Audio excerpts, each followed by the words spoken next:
Dapat pala. Aroy! Ito ka doon. Grabe yung taba.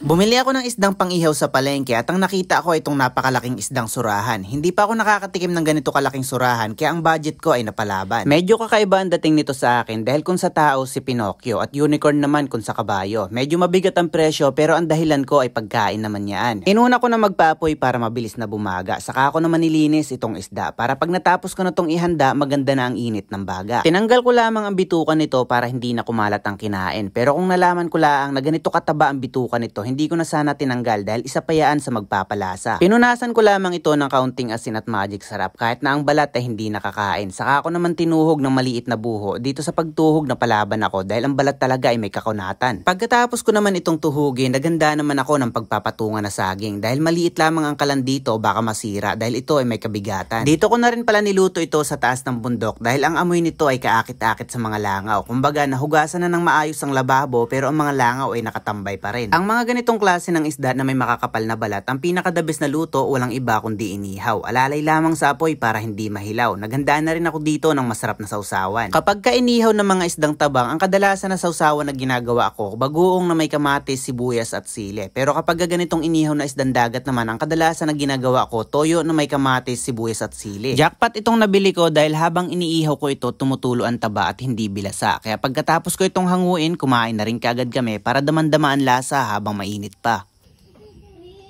Bango. Nyaw-nyaw. Nyaw-nyaw, daming langaw. Oh. Aroy! Ito ka doon. Grabe yung taba. Ang langaw. Ito, kabila. Uy. Uy. Grabe yung taba nyo. Kunin ito yung siyempre, target lock yung atay. Ito ka doon. Mo balusong ang damit mo. Uy! Kamatis na may sibuyas. Tapos buong atay.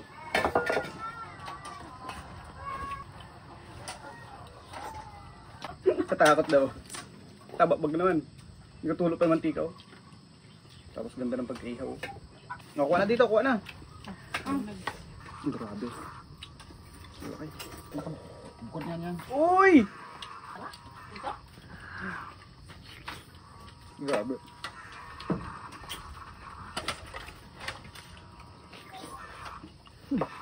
Buting. Kabubuting ang sili ba?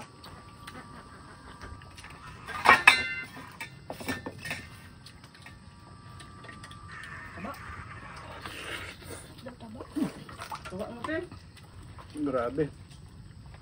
Solid. Bituka. Grabing taba no. Kahit itong laman niya, nilagyan ng maraming asin sa loob. Sulit din sa ngaw-ngaw. Sana. Yung aagat ang ngaw.